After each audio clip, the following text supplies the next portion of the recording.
Hi, I'm Celia Boothman, founder of LTR Coaching, and I'd like to welcome you to the Inspired Triathletes podcast, where I'll be bringing you stories from female triathletes and taking on topics that are important to women in the sport.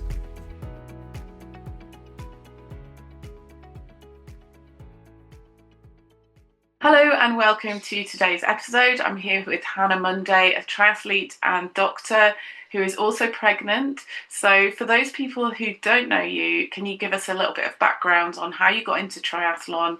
And also you're a pro triathlete, I forgot to mention that. When you decided to go pro, what was it that inspired you to do that? Hi, thanks for having me on, Celia. I've been doing triathlon for quite a long time now, it seems. I grew up as a swimmer, so I did that quite competitively from the age of 11 until 16. My poor parents were doing many a 4:30 early morning. Yeah, 4:30 till 5:30, 5:15 we got in the water until 7:15 in the mornings, and then again 2 hours in the evening. So that was my childhood for the most part. And then I took a little bit of time away from sport in my later teens just to knuckle down and do my A levels. Went to university, tried some other sports like rowing and commuting on bike. And with my swim background, doing some cycling, keeping fit with running, triathlon then started for me in my early 20s. Then I decided to train as a doctor, so that kind of took the front of my mind for quite a long time. And I didn't really start doing triathlon competitively until probably around late 2017, 2018. Right. But again, that was middle of when I was training to be a doctor. It wasn't until 2022.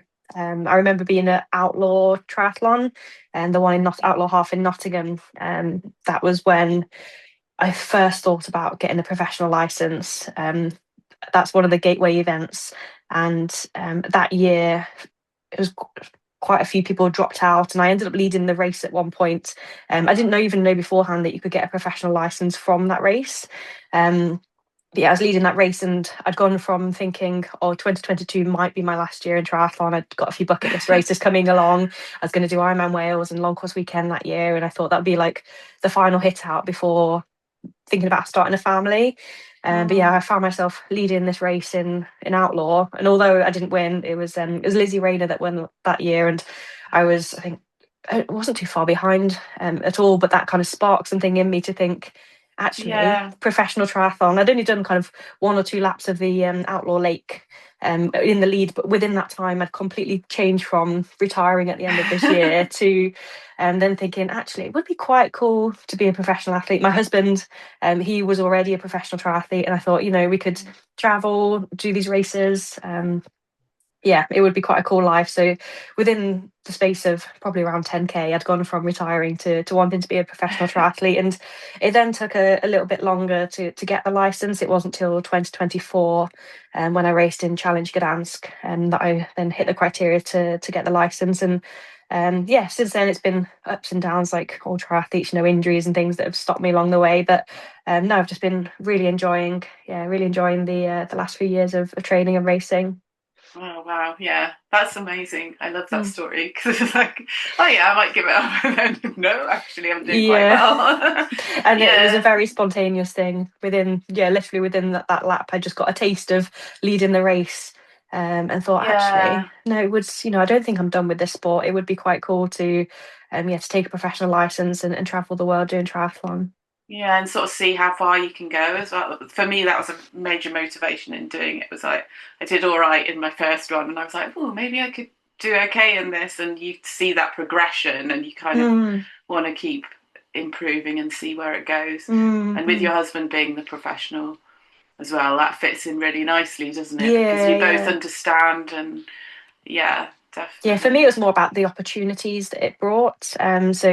Just the lifestyle, the traveling, being able to enter races quite last minute. I think the difference between being a pro and an age grouper is that as pros, we don't have to book our whole calendar up kind of 12 months in advance. You can enter races and move races around at very short notice. So it just gives you the freedom to enter. As long as there's a pro field, you can enter whatever races you want to. You don't have to think early on. I never saw it as a career, and even now when someone asks what I do, I would always say I'm a doctor. I would never say that I was a professional athlete. Yeah. I see it still more as a hobby, but it's just the opportunities, the chance to race against the best in the world, the chance to be eligible for prize money. Yeah. Just yeah, it's just it's a cool More experience. lifestyle Yeah, and it's a very cool yeah. experience, and it's just a Yeah. different way to do your hobby. Yeah, Which yeah, definitely. No, that's great. And it's a really good way to look at it as well because it sort of takes the pressure off a little bit of that. definitely. Yeah, for me Yeah. it is just a hobby, and I'm just very fortunate that I can do it in the professional field, and yeah, travel the world, and yeah, have the possibility of earning a little bit of prize money alongside. But yeah, Yeah. at the end of the It's day, it's not just a the sport end that I goal. love. Yeah. Yeah, yeah. Oh, great.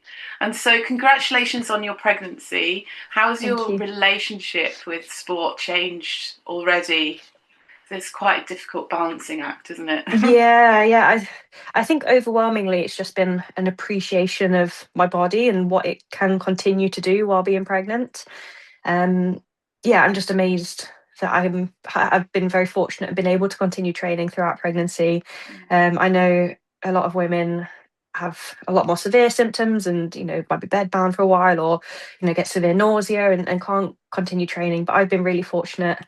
Yes, my training has changed a lot, but I've still had the energy and still been physically able to continue swimming, biking and running. It's got a completely different mindset now. I'm no longer Yeah. looking at numbers, paces, heart rates, watts, like all of that has completely gone. It's actually been a really freeing time, and I feel like I've thrived in this time because it's so liberating to be able to just go out and do things for fun, and just listen to your body, and is really how it should be. Like I said, I do this sport Yeah. for fun, and I Yeah. shouldn't be kind of stressed about, oh, I didn't hit this interval at this specific watts, or I don't feel like going cycling today, but I feel like I've got to. Like, my training at the moment is, yes, I'm still following a training plan, but if on that day I think I don't feel up to running today, I feel tired, nauseous, I won't. And if I want to go Yeah. and do a little bit more, then I will. So it's very freeing. It's really nice to train without being constricted by numbers and watts, and just yeah, it's all just very enjoyable. Yeah. Yeah. So it's like another a way of taking the pressure off and being able to Yeah, just relax yeah, a little bit. yeah. It And did how, shock me at the beginning quite how quickly things changed. I yeah. naively thought I wouldn't slow down until I got a bump.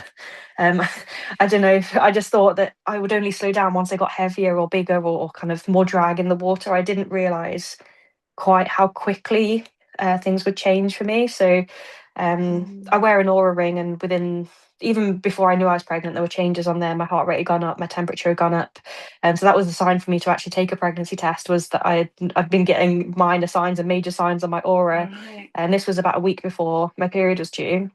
Mm. Um, and then weeks 4 and 5 of pregnancy were okay. And I was actually on training camp in Lanzarote at the time, so doing like quite big volumes. And I noticed I was a bit more tired, but I still had some Yeah. really good sessions. And then once I got back, kind of week 6 onwards, to anyone else, I looked exactly the same, but it was just so hard to hit the same numbers and paces in the pool. And every time you'd go training, you get that little bit worse, which we're just not used to as Yeah. It's athletes. We're like used to going no. training and getting better. Yeah. But every session I did was like that horrible first session back after an off season. And you just Mm. know that the next session then is going to be like an even longer off season. So around kind of 9 or 10 weeks, I did have a bit of a strop and a bit of a kind of needed to talk to myself and think, look, you are actually growing a child here. Yeah. Things have changed. And again, going back to my aura ring, my resting heart rate from week 6 or 7 onwards was in the like 58, 59, almost 60 at times, whereas Mm. previously pre-pregnancy it would be high 30s, low 40s. So I had that reassurance from the aura ring that yes, your body's working hard doing Yeah. It's something. like growing Um, something yeah, is yeah, yeah. the body is stressed. Yeah, trying to create this life, and I Mm. just had to then had a long chat with my coach and just had to reframe everything. Right, you don't look at the pace clock in the pool. Mm. Your training sessions are no longer set by pace or watts or anything. It's all done on RPE now. And so that then kind of I just basically had to reframe everything, and just find the fun in things again. And once I had that kind of down to earth chat with the coach, then kind of developed into the pregnant athlete training, I guess, and where I am now. Yeah.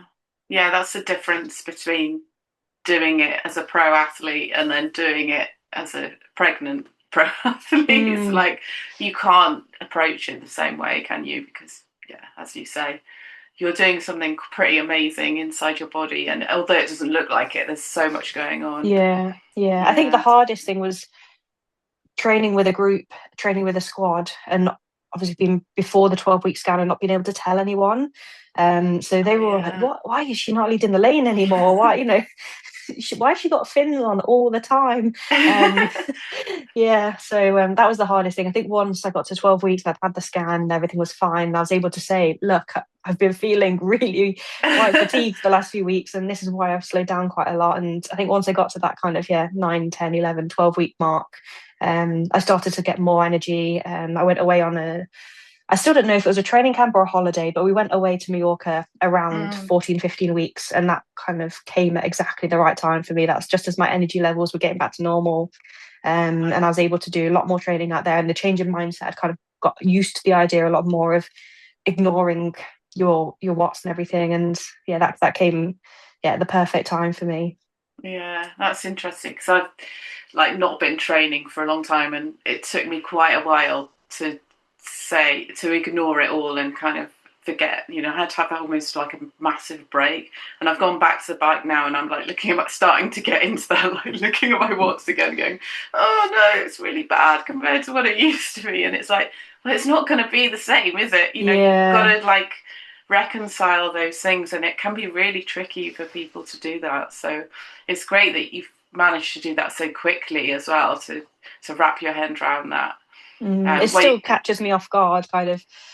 You just automatically look down at your watch or your bike computer, or the paces in the pool. You kind of know what you're doing, but it's just telling my conscious brain this is okay. It's okay yeah, to be 10 seconds slower per 100. It's okay to be pushing watts that you could probably do one-legged before. Like it's okay. yeah, And just ignore those numbers. yeah. And I suppose you have to do that every time you go training. It's not just like it's a one-off, is it? That you go, oh, it's okay, and then next time you're fine. It's like every session you're going, hang on, Yeah, it's I would okay. I would take those really bad watts that I had at 10 weeks pregnant now, because they're so much worse. Yeah, Yeah. it's just best not to look at it, and it's exceptional, isn't it? Yeah. So, Mm. what advice would you give to other active women who are in the same situation, and if they're wondering how much training is appropriate for them? It's really hard because, and I know it's a cliche, but everyone is so different and every Yeah. pregnancy is so different. And I guess none of us know what is coming when we fall pregnant. We don't know kind of, are we going to be able to continue doing sport at pretty much, the same level, or are we going to be, calling in sick for work and vomiting continuously throughout the day? You just don't know kind of what category you're going to fall in.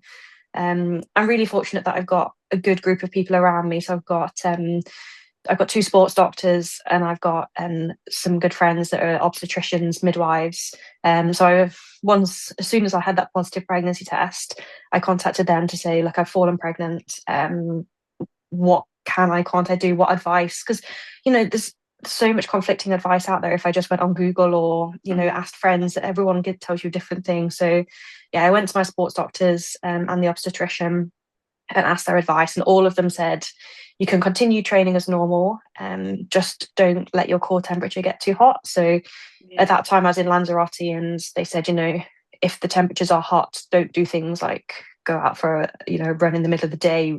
Mm. Just, we all know what it feels like to get your core temperature up, and doing heat training for things like Hawaii and that in the past, I know what that feels like. So I just wanted to avoid doing that, but they said otherwise, continue training as normal, um, which I am very fortunate I was able to do to some extent. I pre-pregnancy was probably training 16 to 20 hours a week. Yeah. Um, and the first trimester, I did have some nausea and I did have some fatigue. And I just felt like doing any kind of longer bike rides was I just wasn't interested. Yeah. Wasn't interested in that. But overall, I've been able to continue swimming, biking, and running. And we've adapted things along the way. Like I said, we've changed our outlook, and kind of how we monitor training now. But yeah, my advice would be continue doing what you were doing before if you're able to, but if you're not able to, then that's perfectly fine as well. It's it's a Mm, huge change for your body to go through, and I'm just fortunate that I have been able to continue doing exercise. And I now see it more as kind of exercise and movement than training. I don't When people say, "Are you yeah. training today?" or swimming, they say, or do you want to, go for it? It's like, I'm just here to move. That's what I'm here to do. Don't worry about, like, I'm now at the back of the lane as opposed to the front of the lane, and that's fine. I'm just moving my body, and I know that's, as long as I can continue doing that, that's what's best for me and the baby. As the time goes on, the more I can keep doing what my body's used to, the better. I think there's quite Yeah. a generational, some generational attitudes, especially kind of our parents' age and grandparents, and there's kind of frowns upon as how much exercise you should be doing, because we just didn't know, a few years ago, about what women could do Mm, during pregnancy. And I think people think, oh, you should sit down and rest. And I think for me yeah. to sit on the sofa for 9 months would be the worst thing for both my physical and my mental health. Yeah. But yeah, it's being aware that people are going to have opinions on what you're doing. And I'm sure there's people out there, and maybe people listening, that think I'm doing too much, or think I shouldn't be riding on the roads, or running while pregnant. And everyone's entitled to their own opinion, and I'm just doing what I think is best and safest for me and the baby right now. Yeah, exactly. That's totally true as well. That, other people have ideas and you don't know where they've come from and what, what has Mm, influenced them and what's mm, influenced you, to be able to continue to do that. And, the advice, it's not that long ago that the advice was just don't exercise and absolutely. do Yeah. nothing. It's really, like you say, it's like a generation ago. So a lot of Yeah. us are still hearing that message, even though it's out of date really now, isn't it? It's more like Yeah. Yeah. listen to your body and have that awareness of your body, and not being judged by society or other people. You see it all the time, don't Yeah. you? People being told, "Oh, you shouldn't be doing this or that," and it's just, I don't think people should be doing Yeah, that's why I've tried to be as open and honest on social media, on Instagram, and I've kept a kind of a record of how each week has gone for me. And I just want to, if anyone else is in a similar position, or a few weeks behind me, or a few years behind me, I just want to be able to share my personal experiences with them. But I am aware that I've spoken to other athletes, that professional athletes, that have been pregnant and they've not wanted to share because they're worried about people might as a comment on things. kickback. And Yeah. but yeah, for me, thankfully, I haven't had any negativity towards me. I'm aware there are people out there that will disagree with the amount that I'm doing, but I'm just following the advice from my doctors, from my Mm, midwife, from the obstetrician, and most importantly, listening to my body. There have been so many yeah. times when I've adapted training, especially last week with the heat wave. The one thing I was told is, don't get your core temperature too hot. So Yeah. completely abandoned training for a few days because I was hot enough, just sat doing nothing, sat at work. Yeah. I did Yeah. need to get on the bike or go for a run. The risks like far outweighed the benefits then. Yeah. Um, yeah, Yeah, no, it was boiling, wasn't it? I mean, I was hot. Just I could feel my core temperature going up, just sort of wandering yeah, about. definitely. And I'm not pregnant, so yeah, definitely. The only thing that was any good was going in the cold sea, and that managed to cool me down quite a bit. Yeah, my motivation for swimming last week was through the roof. I've Yeah, never been so keen to get in the pool in all my life. yeah, Yeah, definitely. It's the only, and it's not cold enough though, is it? In the yeah, pool. Yeah. And I like the way you put a disclaimer on you kind of have a disclaimer on your Instagram anyway, don't you? Like, yeah. I'm doing this because I know my body, and I'm, you've got that Mm, kind of information there, which I think is yeah. good, because I'm you just so will get, fortunate to have that, and to have access to, being a doctor. I've got many friends that are doctors, some of whom are obstetricians. My sister's a midwife, and she's been on speed dial for the whole pregnancy so far. And yeah, yeah, having access to sports doctors as well. I just feel like very fortunate to have this wealth of information, alongside my coach, who's also coached pregnant women yeah. through training before as well. So yeah, I've got a lot of information and resources and support. And yeah, just thankful that I can continue doing exercise, and using them as resources. Yeah, definitely. And what parts of your training have been easy to adapt, and which bits have been a bit more tricky, do you think? The hardest thing, well, the hardest thing initially was adapting the mindset. Yeah. And once, like I said, once I got used to ignoring the numbers, I told our coach on poolside, like, don't tell me times anymore when I touch the ball. I don't want to know what times I'm doing. And that took a few weeks to kind of adapt to. Um, Mm. Other hard things have been the cycling because we live on the Gower, so there aren't any really flat roads that No. you can cycle on. So I found the hills especially hard because my watts have gone down 30, 50 watts for my easy rides, but my weight has gone up. So the Yeah. watts to kilo, I'm finding the hills really, really difficult. I feel like Yeah. I've gone back to, I don't know if you or any of your listeners can identify with this. When you first start cycling and you see every little like incline as a hill, Yeah. and then as you get fitter and fitter, you think a few years ago I thought this was a hill, and now I think it's nothing. Whereas Mm. now I've gone back to that being like every little kind of speed bump in the road. I'm like, oh, I can't get up this hill. Yeah. Yeah, I feel like I've gone right back to kind of beginner mindset with cycling there. So the cycling's been the hardest, Mm. just because yeah, the terrain that we live in it's Yeah. just become more difficult. And also, as I'm getting bigger now, the bike position, I think it's going to have to change soon because my knees are Yeah. coming up towards my well, my knees are now coming out like this. So yeah, I've been looking at e-bikes, but I think I should probably spend my money on prams and baby stuff rather than e-bikes and new training kit as well. Yeah, all my money's going on me at the Yeah. moment. So yeah, cycling has been hard, and the mindset has been hard. um, Running actually has been, I thought that would be the hardest, but that has actually been okay. I've just done it on, again, RPE, and my heart rate for a steady run has been the same as what it was before, but I just go a whole lot slower. But it Yeah. feels, it, it's hard to say. At times it feels quite uncomfortable, but I can't quite put my finger on why. It's not like anything's particularly hurting or Mm. I'm too out of breath. It's just, I generally just feel it's just hard. Mm. And then the swimming, I thought that would be the easy one. So I thought it wouldn't be until I got bigger that I found that harder. But the breathing side of things, as everything comes upwards and you've got less lung capacity, I find like I'm gasping in and out of each tumble turn now. Yeah. Um, yeah, so especially when we train short course, I'm finding swimming, yeah, that's hard. So yeah, in summary, probably everything is hard, but yeah, just finding ways to try and adapt and get around and then continue moving.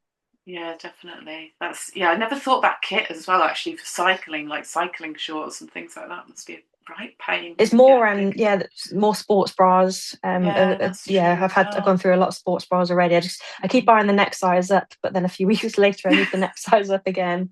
And running kit as well. There's nothing worse than like when your shorts don't sit right, or Yeah, I think that's what it's been mostly. I've just been like uncomfortable but can't put my finger on. So yeah, I'm very much in kind of oversized t-shirts and stretchy lycra yeah, at the yeah. moment. Luckily lycra's stretchy, Yeah, but lycra's stretchy, isn't it? Yeah, I forgot. I couldn't remember what I did because I just ran because I wasn't doing triathlon when I was pregnant the first time. So I was just running, and I quite enjoyed just running. And as you say, it was fairly straightforward. I just got slower yeah, and slower, and yeah, then it got yeah. to the point where it was just not. I got too uncomfortable, and I didn't want to run anymore. I just stopped in the last few months because it was sort of Hmm. I was getting big, and it was Yeah. just yeah, not comfortable anymore, Mm-hmm. which is fair enough. Yeah, definitely, definitely. Well, every run I do and every session I do, I think, oh, this could be the last one, but I think hopefully I've still Yeah. got many more weeks ahead of me. And Yeah, I think yeah, so. Yeah, definitely. And it's, at the end of the day, it's not a very long amount of time. It feels like it's a long amount of time when you're pregnant, and you're used to being active and you're like you feel like you're getting less fit, but you're mm, probably not losing as much fitness as we think because there's that yeah, yeah, rebound, isn't there? And yeah, it's always the same, isn't it? Injury, anything like that, you think it's worse than this, or I'm getting less fit. yeah, yeah, And it doesn't take long to get things back, especially if you're fit before and you keep it yeah, going. yeah. I'm just trying to keep as active as possible, which I think Mm. is best for me. Like I said, I don't see it as training anymore. Just keeping moving and keeping exercising. Yeah, it's be the Yeah. best for me. So, how have your goals shifted then over the last few months? I know you've talked about kind of the way you've looked at your training and you've adjusted your mindset. But for racing, or is there any kind of idea about how that might look Do you in the mean like in future? the Or like my longer term goal, so like returning to yeah, I guess racing? so. Yeah. Yeah. Um, I'd love to be able to return to racing. I've got a race in mind that I'd like to do, and I'll be 9 months postpartum then to do Ironman Kalmar. Okay. But we just don't know how the birth will go, how I'll recover. So Mm, that's very fluid at the moment. But I think it's good to have something on the horizon to keep motivation high and yeah, just to keep you excited about triathlon. So yeah. the goals, I wouldn't say my kind of longer term goals have changed all that much. I'd say Right. before I was training and racing, like I said, as a hobby for fun. Yes, at times we're all guilty of making it a bit too serious and a bit too, selfish. Mm, But I think overall, as long as I can, and with support from family and my husband, it would be nice to be able to return to professional racing. yeah. British Triathlon keep your professional license until the child is 2, so there's no pressure for me to perform at the same level in the first year. Right. That's good. If I do Yeah. race next year, and things don't go all to plan, then I've got the following year to maintain my license as well. So Okay. yeah, if I'm able to, I'd love to race Ironman Kalmar and have maybe a kind of a later season. So that'll be August next year.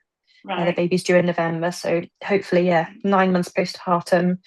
But yeah, it's all very fluid, and I'm Yeah. sure, Yeah. yeah, there will be curveballs and things that come in the way. But no, I'd love to be able to return to professional racing, but just with the same mindset that I had before. No, that sounds like you've got a really good way of looking at it, to be able to be flexible, because you have to be, don't you? You've got small Definitely, children. yeah. And like I said, I'm so lucky to have the professional license where you can make adaptations. Like if I was an age grouper now, I'd have to be entering Kalmar next year, in a few months' Mm, time. Whereas I can get to, even 3 weeks before the race and decide actually, no, I'm not ready. I want to do, I don't know, I'm in Wales or something afterward, give myself more yeah. time. So having that flexibility yeah, it's really good. Yeah, and that's something that's being looked at, isn't it, in races more and more now, the pregnancy deferrals for age groupers, because Mm, it's not good, is it? If you've had to book your race and then you get pregnant and you can't plan when you get pregnant, and then mm, all of a sudden you can't do the race, and you need that flexibility. I yeah, don't know what Ironman's like, but some other races are doing much better yeah, deferrals yeah. nowadays. I think they offer it from that end, but also if I was an age grouper now, I'd have to be thinking, what race do I want to do next summer? And I'd Yeah, have to be entering things, but I so don't know how the birth's going to go or how my training in the first few months after the baby arrives will go. So it's just nice to have that flexibility next summer to move things around yeah. as needed. So why Ironman Kalmar? Why is that? I love that race. I did it last year.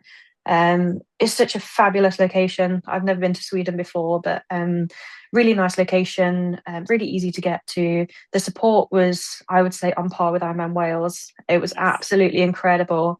I think it helped that we had really nice conditions on race day. It was kind of 21, 22 degrees, really calm. I know it can be windy in Kalmar, but we had a really calm day. And I just had a brilliant race. I was really kind of happy with how the swim, bike, and the run went. The Yeah. whole experience I just really enjoyed, and the atmosphere was incredible. It's a pro series race this year, and I think that might kind of raise the profile a little bit because I think it goes under the radar. I think if I asked, what kind of Mm, races are known for their atmosphere, I don't think anyone would come up with Ironman Kalmar as top of no. the list. But honestly, it was incredible. Really, really well supported. Um, I've had such a Nice. good experience there, and I think timings wise, that will work out well. Hopefully, 9 months is enough time um, to get ready to do it next year. Yeah, definitely. I think so. I think you've got time. I'm trying to think when I did my first race after. But I wasn't even fit at that point. So I think I Yeah, did something in like April, and my son was born in July. So that would have been July, similar August, September. time. Yeah. Yeah, similar routes. But it was Yeah, only a little, it was like my first triathlon kind of thing when yeah. I I did. might get to a few months before and decide this was way too ambitious, and I'll change to I don't know, a 70.3 Elsinore in Denmark, which I've also heard good things about, or Yeah. another kind of European 70.3 instead, and save the Ironman for later in the year. Yeah. Just see Well, how you've things got that go. flexibility, haven't you, that you can choose and Yeah, decide nearer the time. And you'll soon know whether it's doable or not. absolutely. Definitely. Absolutely. Like it's pretty obvious quite soon on. But it's nice to be able to go out and train as well, and kind of it was my escape from being a parent was to go out and train, because some people do their training with their child, and I'm like, nope, that's my time to get away from that. And I was only doing like short stuff because it was sprint stuff anyway. But yeah, cool. So what would success in sport look like for you over the next few years? Talking about, you know, Kalmar maybe, or Hmm. just When I started, so I recently started being coached by Bex Milnes, and when we started working together last October, that was one of her questions to me: is what success looks like to you? And I wasn't expecting that from like a coaching onboarding meeting, and yeah, it did make me really think. Yeah, and I answered the question initially, and then I went back to her again, like after another conversation, and I said, for me, success isn't like a number, like a top 10 or a sub whatever Ironman. It's not about like the placing. It's kind of, they sound quite mushy, but it's a bit more kind of the overwhelming, like success for me is to enjoy doing what mm, I'm doing, and to be in a position and a level of fitness where I can train with other people. I can compete in an Ironman. I can do crazy challenges in between. For me, that is success.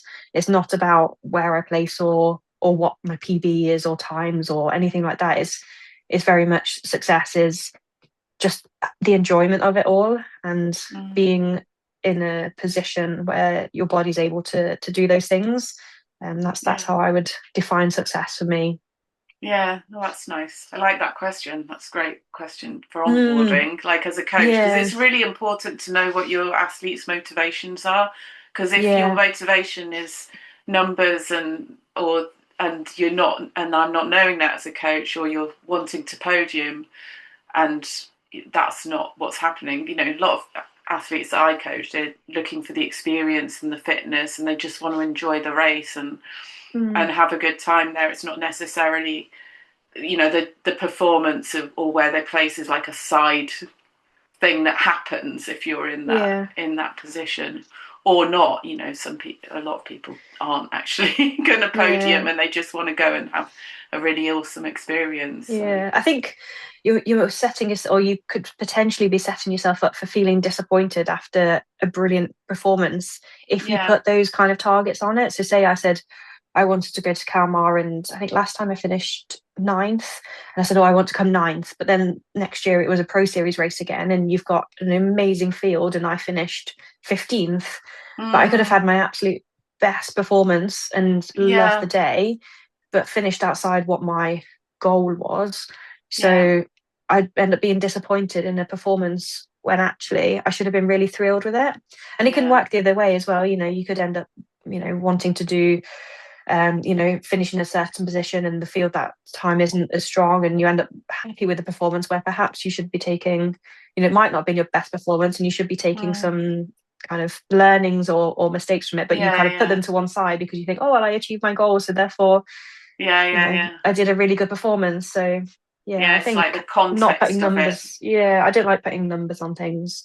Not when it comes to kind of goals. Yeah, it's tricky not to though, isn't it? It's like quite Mm, hard. yeah, That's a hard thing to do, especially if you're trying to like, you know, when I was trying to qualify, it was like, well, I have to win this my age group, otherwise I'm not going to get there. mm, But I had to then go, but I've got to forget that on race yeah, day and not think yeah, about it. And whatever happens, happens. I know I'm in my best shape that I can be, and that's all you can do. So you kind of like have the both going on sometimes yeah. I think at it's the best to same keep it time. internal, rather than Yeah, there's so yeah, many external factors like other people that you can't control at all. You can only control yeah, yourself and your performance. So Yeah, I don't really tend to. I probably should more get involved in what other people are doing on race day, especially in the professional field. There are more tactics and group dynamics and things like that to think about. But I'm very kind of internally driven and just focus on Yeah. me and getting myself to the finish line as quick as I can. And whatever will be, will be. If I win, if I come 100th, I can only Yeah, and it's do what I your, can do. yeah, it's taking your own, doing what you can do for yourself rather than worrying. I don't think that's a negative thing. I think that's good, especially for your mental health sometimes, because I Mm, think it can be otherwise too much, can't it? yeah. So, is there anything about becoming a parent that you think might help you become a better athlete? I think from looking at other people that have been through similar things, I think overwhelmingly people seem to come back stronger, and it's so inspiring to see, um, so many different athletes come back stronger after having a child. I don't know if it's the hormones, if it's the change in kind of motivation and change in perspective, whether it's that your training adapts because you don't have the time to put in necessarily any like junk miles, or Mm, basically every session that you do, I guess, has to have a specific purpose. If you're more time crunch, so I don't know what it is, but people seem to come back incredibly well after childbirth, and I hope that I'm in that category where I've got a new sense of motivation and perspective. I want to be a role model. I want to mm, set examples for the child. But also I think that the hormones after pregnancy, I've heard that they can give you yeah, some money superpowers. So yeah, yeah. I guess we'll have to see. Yeah, it's all an unknown at the moment, but all I can say is from women that have been there beforehand, it's incredibly inspiring to see how they've been able to manage sleepless nights and all the stresses that come with parenthood, but have a stronger performance than before pregnancy. Yeah, and the other thing I often see is that, well, it sounds like you've got that anyway, to be honest, but that gratitude for being able to go out and train and Yeah, do those things. But it sounds like you're already doing that. Being grateful to be able to go yeah, out and definitely. train during pregnancy. It sort of starts there, doesn't it? And it carries on to as you then go through and then have a child and go, yeah, you are definitely grateful to be able Yeah, to go and train and I think see what even you've done. without thinking about pregnancy and children and all that comes with that, I think just I've always just had gratitude for being able to swim, bike, and run. Mm, Anyway, I think there's so many people out there with injuries, illnesses, and it only takes your own kind of minor injuries or minor illnesses to knock you back and think, actually, I am so lucky to be able to go out for a run. There's so many people I'm sure that would love to go out for a run that physically yeah, aren't able to. So yeah, it's only when it's after multiple injuries and illnesses throughout my time doing the sport that it makes you really, and seeing other people that are in situations where they can't, the health is holding them back. So I think we should all have more gratitude just to be able to move. It's fantastic that we're able yeah, to train and exercise, and have a healthy enough body to do so. yeah, and experience things that a lot of people will never experience with the events that we do as well. Yeah, yeah, absolutely. Yeah. So you have raced a lot of events, but obviously long course weekend, which was at the weekend actually, wasn't Yep. it? You've Mm. you've gone back to that event a few times. What is it that brings you back to long course? Because I love it because I live near there. Yeah, Tenby for me is such a special place. So I first raced there when I did long course weekend in 2022 in preparation for Ironman Wales later that Yeah. year.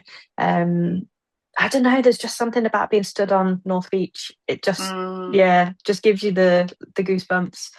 yeah. And having such a positive first experience there definitely helped shape Tenby as a special place for me. I yeah managed to So take the your win at the positive long. experience for people. Yeah, you sorry, Yeah, I so interrupted you. taking You're about to no, tell no, everyone. no. Yeah. So yeah, taking the win at the long course weekend swim was the first kind of running up North Beach, knowing you're the first person to cross that line. I mean, Wales loves a sporting event, but the crowds Yeah. and everything were fantastic there, and the whole weekend was very magical. So many ups and downs I had that weekend with mechanicals and niggles and injuries, and yeah, a Right. lot of things go into long course weekends, and a lot of overthinking on my part throughout each of the days.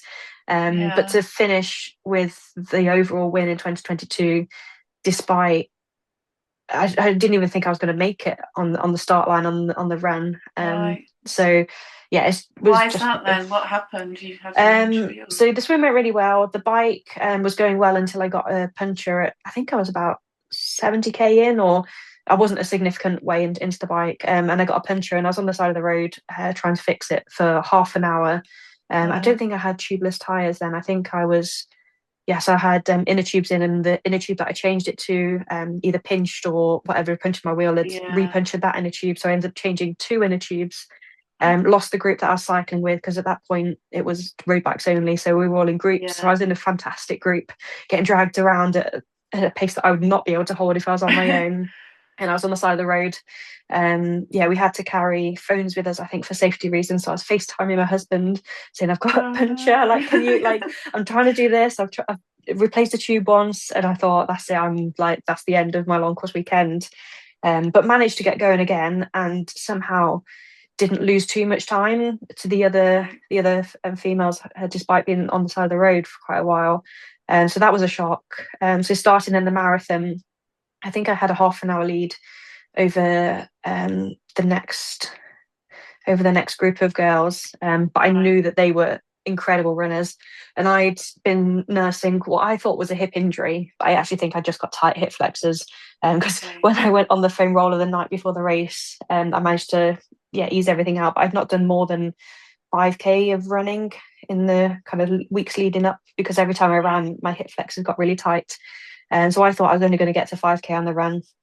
Right. Um, I managed to finish the whole marathon and didn't get caught from behind. So Wow. yeah, everything was just, yeah, it How were your just hip felt like a flexors shock. after? Were they Oh, okay? I'm screwed.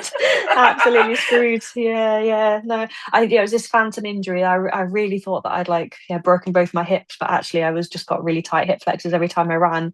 Right. And getting on the foam roller was all I needed to sort it out. But I didn't find that out until I, did some emergency foam rolling the night before the race, and managed to fix the injury that I'd had for the last few weeks.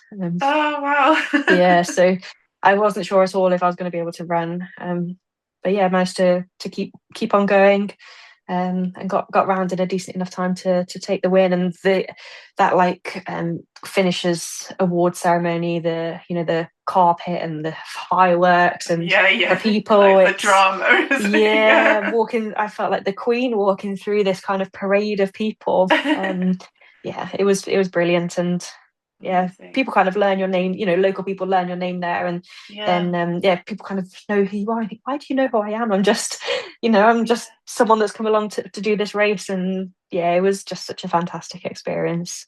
Yeah, definitely. No, it's amazing. And Ironman Wales, sort of similar experience in Absolutely. amazing, Yeah, isn't it? yeah, That absolutely. support that you get. Yeah, Mm. yeah, it was yeah, Tenby is somewhere that we've been back every year since to support, and I've been going there since 2015 when we moved to Wales. And we've been going there every year to race, to support, sorry. Yeah, um yeah, it's a yeah. fantastic event. So did you do it again then a couple of years I've afterwards and done it? I've not actually done the full weekend since. Right, okay. um I've been back every year that I've been able Yeah, to and do the swim. support. Oh, and do the Yeah, to swim. do the swim. Okay. Yeah, I've done the swim Yeah. every year since, apart from 2023 when I broke my collarbone. But they let me start this to be the on the Oh, start no. of the kids' race. So I was down there still, but yeah, in a sling. Oh, And the other nice. years, yeah, the other years I've just done the swim race. Okay, nice. Yeah. And what do you think? Do you think that because it's over 3 days? Well, probably not everyone knows this, but long course weekend you do swim like Ironman distance or half Ironman distance, but the full one is an Ironman distance swim on the Friday, then the Ironman distance bike on a Saturday, and then Ironman distance, obviously marathon, on the Sunday. Or you can do like half of the whole events, or you can pick and choose bits of it, can't you, and do Mm. bits. But it's different to doing a full Ironman. Do you think it suits you better, or? do you think? It's so different. Yeah. Yeah, again, naively thought it would be similar, if not easier, than an Ironman because you get time to Mm, recover in between. But I found it so hard. yeah. The swim on the Friday, I was just buzzing afterwards. I don't know if I'd had too many caffeine gels or like just the whole atmosphere. I could Mm, not sleep at all that night. So the swim was quite late the year that I did it. I think we started at 7. Then they did the mm, award ceremony at 9, so you didn't get back to your accommodation right. until kind of half 9, 10 o'clock. By the time you had a shower and everything, I remember going to bed and just laying there, being wide awake, absolutely buzzing. But the bike started at 7 o'clock the next day, so I needed to be up at 5, and I think it was 2 or 3 in the morning, and I was still wide awake Oh after the no. swim. Yeah. So I found that, yeah, switching off after the swim before starting the bike, I found that really hard. And then between the bike and the run, it's just so much overthinking because you're, again, this is why you shouldn't look at other people, but you're kind of analyzing, well, if so and so runs X time, I need to run this time in order to keep the lead. And Yeah. then physically as well, I remember walking down the stairs on the morning of the marathon and already walking like I'd done a marathon because the bike had taken so much Yeah. out of my legs. So to start a marathon with such bad DOMs is just Mm, awful. mm. Because your muscles have already started, they've broken down and started You repairing. doing, yeah. Um, so it's very different mentally and physically compared to doing an Ironman. In an Ironman, you've not got time to think between swim, No. then bike, then run. You've not got time to go on the internet and look at other people's, results and compare your results to them and think if X happens, then Y. And you just Yeah. not got that time to overthink. And then physically, you've not got time for the DOMs to set in Yeah. during the middle of an Ironman. So Yeah. yeah, I found it so much harder, but also so much more rewarding at the end. And you've had that whole weekend of to celebrate rather than just Yeah, nine, that's 10, or however true. many hours the Ironman takes. Yeah, they're Yeah. both amazing in their own rights, but do not underestimate the toll No, that no. long course weekend will take on your body. And I think in each discipline you go harder, so you've got that more Yeah. you more muscle breakdown. If you were to swim a 3.8K time trial, you're doing that absolute max effort for 3.8K and you swim so Mm, much harder than if it was the first hour or however long it takes of a 10, 11, 12, 13 plus hour day.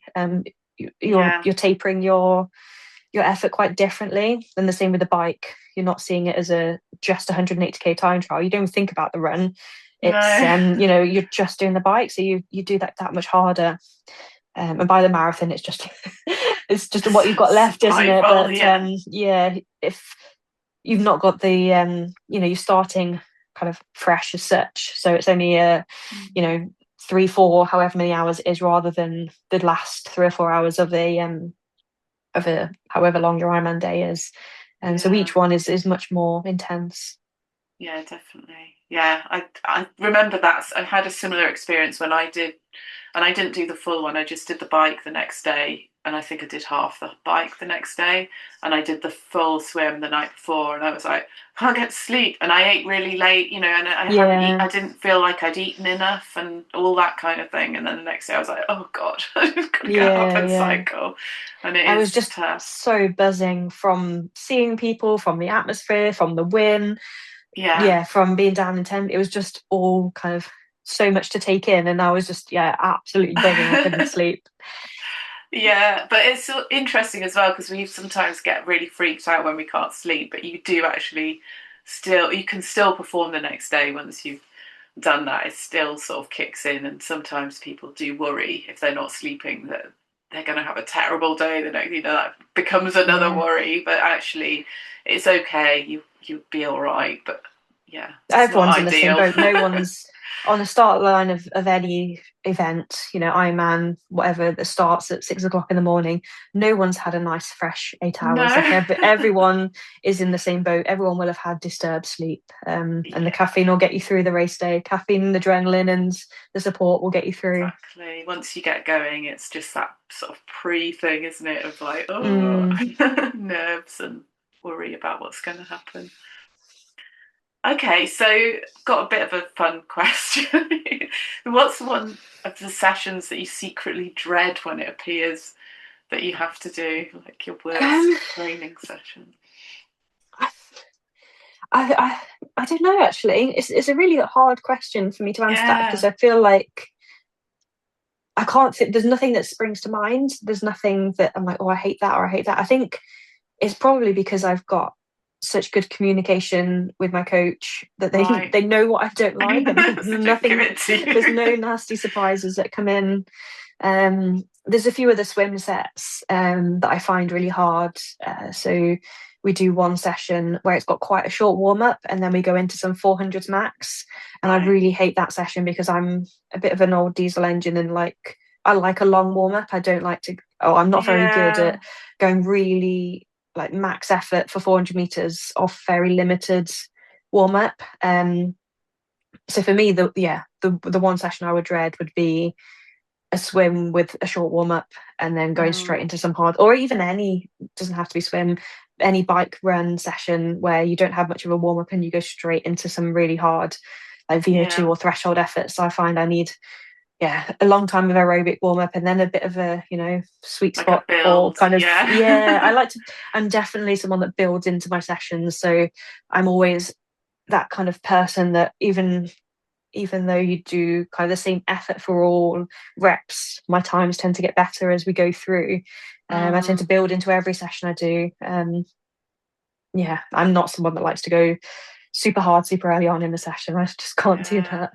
Well, that's good for endurance racing, isn't it? The sort of improvement as you get through the session rather than burning everything at the Mm, beginning and then kind of yeah, dropping off at the end. So yeah. that makes sense. It is something I've had to work on because obviously the start of any swim, you've got to be able to go hard. You can't just think, Yeah. oh, I'll just build into Yeah. this one, and then miss the group or the pack or whatever that you're with. So I just know that before a race, I can't just rock up to the start line, straight without doing any kind of warm up first. I need to do, yeah, mobility. Normally go for a run. Yeah. Um, if I can get in the water, then I will do, and just do some kind of sprint starts and just. I Mm, mean, on a race day, your adrenaline definitely helps you out. It's easier yeah. than in training, but I do. I'm aware that I'm not someone that can just be straight on the ball from the gun without a good warm Mm. up first. Yeah, it's frustrating. They quite often don't let you go in the water now before before the events anyway. When it's different Mm, for age groupers to yeah, pros, that's but I yeah, find that really annoying because you're like, I just want to swim in the water for a bit and warm up because to get used to being in the water as well, even. yeah. There's lots of kind of band work and mobility work Yeah. that I tend to incorporate into my like swim warm ups anyway. Like for a Mm, normal swim session, I'm awful if I just go straight from the office straight to the pool. I need to, get on the foam roller, do some yoga, do some mobility, even if it's just 10 minutes of stretching. yeah. Honestly, makes so much difference to the times that I can hold in the pool. I can absolutely tell if I've not done that work. I'll be at least a few seconds slower per hundred. Yeah, just doing that Mm, kind of 10 minutes of activation before any session. And I know majority of people don't have, time isn't a luxury. But honestly, doing 10 minutes of mobility, loosening up your shoulders before you swim, yeah, guarantee will make you swim faster in that session. that's different. Really good advice and a thing that also as you get older, like I'm finding now, I need to do a lot more stuff like that. And I do something every morning. I do like a short little kind of move through the body and get everything going. Yeah, But my husband and I climb and they're like joking sometimes that we spend more time warming up now than we yeah, do actually climbing because it's yeah, you've got to yeah. get everything mobile and just it just feels better when you do that. And It is sometimes you'll just boring go and and do that and not do anything yeah. else, just the warm up. Yeah, it is boring and no one enjoys it, but it does have a massive impact. Yeah. Well, maybe Um, we have to like change the way we think about it then, and not say it's boring, or just say like, yeah, it's good. It's the enjoyable sort of thing. My husband loves his warm up now. He spends ages doing it. He's got bands and yeah, yeah, someone complimented on him on it the other day. He was really pleased. Like, oh, you're doing a really long warm up. What are you doing there? Wanted yeah, to know all yeah. about it. But yeah, it doesn't have to be a long warm up. It can be like you say, 5-10 minutes, just to loosen and activate everything. Definitely. Okay, so the last question I'd like to ask you is, and I've kind of asked it already, but any more advice that women, especially around kind of navigating everything with, if they've got multiple things going on at work, training, and they're also pregnant and they're trying to manage all of those things. Is there any advice or something that you'd like to say to anyone out there? Um, I think it's something that I'm not all that great at, but I think just being kind to yourself and allowing yourself to feel whatever you feel in that time, and not being ashamed or afraid or guilty for having rest. I've never been someone that's particularly enjoyed having like too much time to rest. But if your body's asking for it and you feel like, you'd be happier to just sit at home and have a bath than to go to the swim or whatever it is that you're doing. I think just allowing yourself to feel whatever you feel, and not feel guilty for having rest days. I've definitely been a lot kinder to myself now during this time. But then on the flip side, having routine can help with keeping, active. So yeah, being organized and having a routine is definitely helpful in just keeping things second nature, and you don't have to think about organizing yourself Yeah. or getting in the right, mindset for a certain session. Um, yeah, having that routine is helpful, but also being able to step away from that routine and think, actually, I normally swim on a Monday, Wednesday, Friday night, but this Wednesday I feel horrific and I just want to relax, do some knitting or have a bath. And I feel like my body will benefit more from that. Yeah, Yeah. so I think it's getting the balance, isn't it? Listening to your body and what it's asking for. And because I'm so active normally, I know that if I have a session off, it's for a really, It's it's a for a good legitimate reason. reason. Yeah, Yeah. I'm not someone that pre-pregnancy, I'm not someone that would really ever miss a session. Mm. So I know that I'm not just, being lazy and putting it off. It's just being kind to yourself in those times. And but also knowing when you think, actually, I do feel a little bit tired, but I think I'd feel better for trying a run, or Yeah. even just, I tend to go out with the mindset now, if I'm like, oh, I'm not sure if I want to run or not. So put my kit on, take myself down to the seafront where we live, and think, right, just start with a walk. And then if you want to progress into a run, you can. If you want to turn around after 5 minutes, you can. Just getting yourself Yeah. started on a session, and you'll soon know. I've sat on the bike before. I'll try it, and then you get past the warm up, and you think, no, Yeah, it's I not. know. It's not Yeah. happening today. Because 9 times out of 10, if you start a session, you might generally feel better for doing it. Yeah. Um, yeah, the hardest thing is getting your kit on and getting out the door. But what's even harder than that is recognizing when that's not the right thing to do. Um, Yeah. Definitely. Yeah, I know I used to go on a swim with the tri club when I just had Devon, I guess. I don't know, it might have been later anyway, but I used to go regularly on a Monday night. And I remember sitting on the sofa one in the winter and going, I really don't want to go. And then going, am I being lazy? And then it's just like this back and forth for like 10 minutes. And then it yeah, gets too late to go, and you're like, okay, well, I didn't go. And then I give myself a hard time, and you'd be like, why are you doing this? I've got much yeah, better at it now that I'm, just the more you practice that, the better you get at it, actually, at not giving yourself a hard time. yeah, But yeah, it does take that, you trying it as well, and sometimes like going out, like you say, and having that go at it, and you definitely know if it's not the right choice for you that day, and you get better at recognizing it before you even have to go. Sometimes it's like, no, I know that I'm going to start yeah. running and just going to feel terrible. So yeah, just practicing and making things habits is great Mm, advice for people. yeah. It's hard to give advice without knowing who you're giving advice to, because there Yeah, might be people out there that perhaps um you know there's probably people that are on both ends of the spectrum. Some people that might need a little bit more of a kick up the bum and go on, give it a try, and you might feel, put your yeah, kit on, you might feel okay. And then there's probably other people at the other end that actually need slowing down and be like, no, for you, yeah, it's to sit on a yeah, sofa, exactly, take a break. And it's just hard to know where to pitch your advice to, exactly. because different people will need different different bits of advice. So yeah, it's really hard to give that generic advice. I think overwhelmingly, just be kind to yourself in the moment. And what do you need in that moment? Do you need a bit more rest, or what is kind of better for you is to to give it a go and get moving? Yeah, I suppose it comes down to that person's self-awareness of if they know what they're like and whether they know that they need to slow down or whether they know that they need to give themselves a kick up the bum. So And athletes aren't you known know for their yourself. self-awareness. We don't tend to bury our head in the sands a little bit as athletes. Yeah, well, if you've been Not always training for known. endurance events, that's what you're training yourself to do, isn't it? Because it's not Yeah, very pleasant, it's painful. And so you're pushing through that kind of pain and discomfort all the time. Good advice for everybody, really. There's something oh, in there thank for you. everyone. So thank you Yeah, very hopefully. much. You've been a really great guest. Really nice to have you on. Really nice to speak to you. And thank you again. Thank you. It's been really great to chat. Thanks for listening today. Have a great day. Take care. Bye for now.